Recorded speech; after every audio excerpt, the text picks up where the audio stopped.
Olá, Deus abençoe a sua vida. Esse é o nosso desafio de ler a Bíblia toda em um ano. E hoje nós vamos começar mais um livro da Bíblia, uma sequência que eu gosto muito. Hoje vamos começar o livro de Esdras, capítulo 1, capítulo 2 e capítulo 3. Esse livro, escrito por Esdras, Esdras é um sacerdote, descendente de Arão. Ele é o autor desse livro.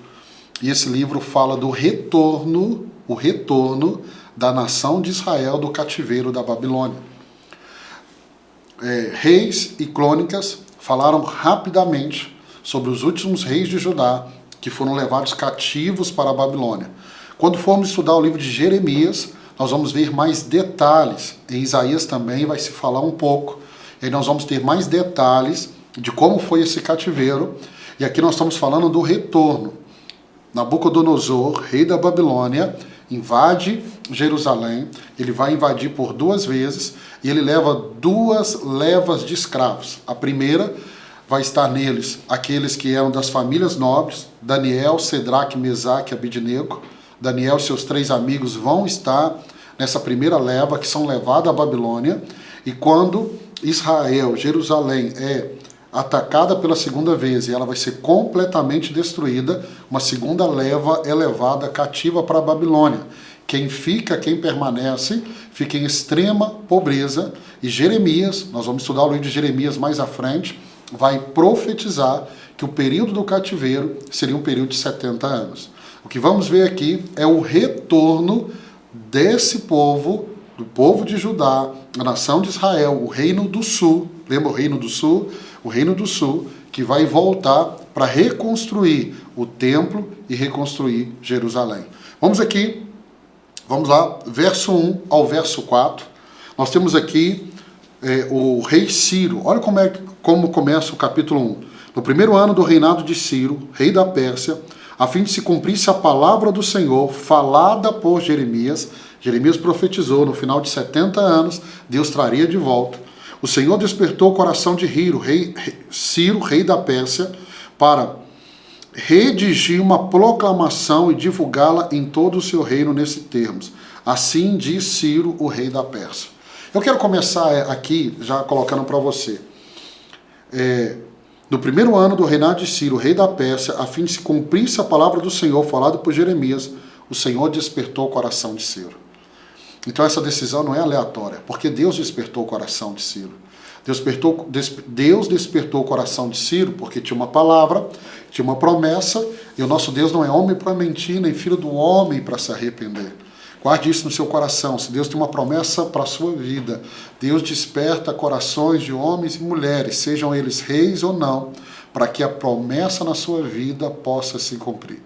Então do capítulo 1, do verso 1 ao verso 4, movido por Deus, Ciro, rei da Pérsia, vai escrever um decreto. E nesse decreto é a reconstrução do templo. O templo de Salomão, que nós vimos que foi totalmente destruído, e agora vai começar a reconstrução de um novo templo. Nós vamos lá na frente ler o livro de Ageu e Zacarias, onde Deus levanta esses profetas para animar o povo na reconstrução do templo. Do verso 5 até o verso 11, Ciro vai devolver os utensílios do templo que haviam sido levados por Nabucodonosor. Nabucodonosor vai pegar os utensílios do templo, vai levar para a Babilônia, seu filho Belsazar, e quando chegarmos lá no livro de Daniel, vai dar uma festa e vai usar esses utensílios para uma festa totalmente errada. É aquele momento que vai aparecer a mão na parede escrevendo Menel, Menel, Tekel, Parsim, pesado foste na balança e foste achado em falta. Nós vamos falar sobre isso mais à frente. Mas agora Ciro não apenas assina o decreto, mas ele devolve todos os utensílios que Nabucodonosor tinha levado para a Babilônia. E aí os exilados, aqueles que foram levados cativos para a Babilônia, agora preparam-se para voltar para Jerusalém, sob a liderança de Zorobabel. Vamos falar dessa figura que ele aparece muito em Ageu, no livro do profeta Ageu e no livro do profeta Zacarias.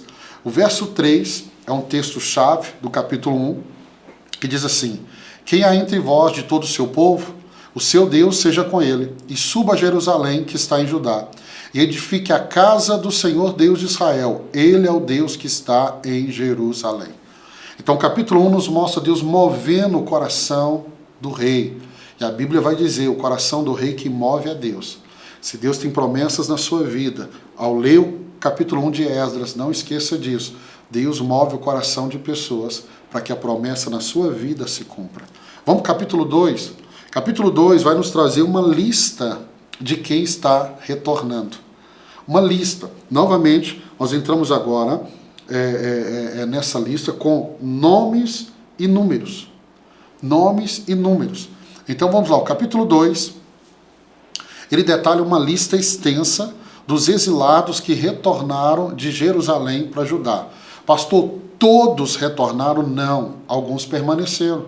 Por exemplo, Daniel. Daniel não voltou. Daniel permaneceu, pastor? Daniel permaneceu na Babilônia. Daniel influenciou 4 reis e ele vai influenciar Ciro. Ciro conhecia uma promessa que Deus havia feito ao seu povo pela boca de Daniel. Alguns não voltaram, outros permaneceram. A grande maioria retornou.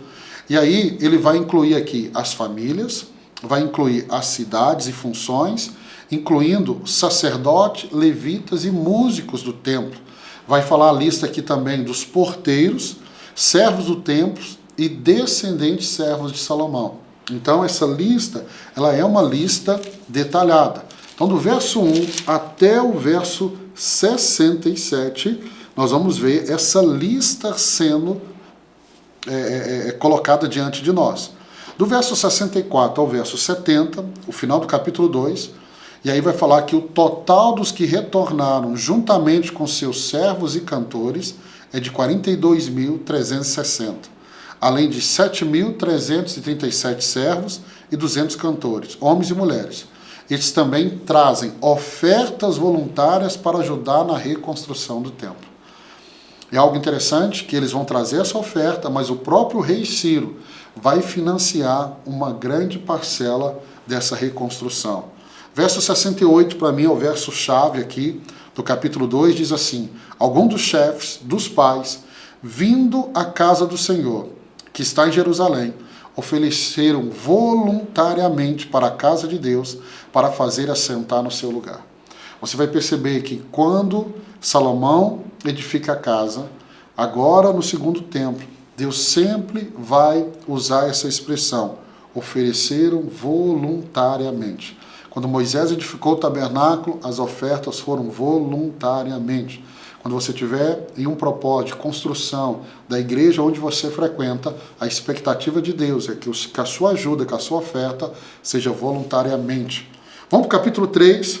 Capítulo 3 começa falando da reconstrução, propriamente dito, o povo colocando mão na massa. E o que vemos aqui é a reconstrução do altar, é o início do templo. Então, do verso 1 ao verso 6 do capítulo 3, apesar do medo dos povos ao redor, os retornados, os que voltaram do cativeiro, reconstruíram o altar no seu antigo lugar e começaram a oferecer holocaustos diários e festivos conforme a lei de Moisés. É muito interessante de começar a reforma do templo pelo altar. Porque não tem paredes, não tem estrutura, mas tinha o lugar de se oferecer a oferta ao Senhor. Então eles começam pelo altar. Deixa eu deixar uma palavra na sua vida. Tudo começa pelo altar. Quer ter sua vida restaurada? Tudo começa pelo altar. Quando Elias vai desafiar os profetas de Baal e começa uma reforma, uma mudança na nação de Israel, ele começa pelo altar. Muitas vezes nós queremos trabalhar tantas áreas das nossas vidas, mas se o altar da nossa vida estiver quebrado, as demais áreas não serão restauradas. Então comece a restauração pelo altar. Guarde isso, capítulo 3, comece a restauração pelo altar. O verso 7 ao verso 13 do capítulo 3 vai nos dizer que eles também iniciaram a reconstrução do templo. Então, eles vão contratar pedreiros, carpinteiros e vão fazer um pagamento aos sidônios e aos tírios para trazer madeiras do Líbano. Você vai lembrar que na construção do primeiro templo com Salomão, eles trouxeram também madeira para o templo, porque era uma referência de trabalhar com essa madeira. Né? A fundação do templo vai ser concluída, porque você não constrói nada sem uma boa fundação, e vai haver uma grande celebração. E aqui é muito interessante. Mas também com lágrimas por parte dos mais velhos. Aqui, o capítulo 3 eu gosto muito, é porque vai ter uma mistura de lágrimas e de gritos de alegria. Os mais jovens estão alegres, os mais velhos estão em lágrimas. E a Bíblia vai dizer que eles vão estar com lágrimas porque alguns estavam comparando a glória do primeiro templo, a majestade do primeiro templo e a simplicidade do segundo templo. Quando formos lá em Ageu, que o povo vai paralisar a obra, e Deus levanta Ageu para trazer o povo de volta, Deus vai trazer uma promessa que nesse templo aqui que eles estão reconstruindo, o segundo templo, a glória do Senhor vai ser ainda maior. Então, meu irmão, se tem algo na sua vida que precisa ser reconstruído, reconstrua. E não use a comparação com o que passou. Porque quem estava chorando porque estava comparando, porque viu o primeiro templo e estava vendo o segundo. Creia que o que Deus está fazendo novamente na sua vida, a glória da segunda casa, ela será maior do que a primeira. Eu abençoo a sua vida, comece a restauração pelo altar, e se Deus permitir, eu vou estar com você aqui amanhã para mais 3 capítulos do livro de Esdras. Fica firme, começamos mais um livro, e daqui a pouco nós terminamos o livro de Esdras, no nome de Jesus. Deus te abençoe.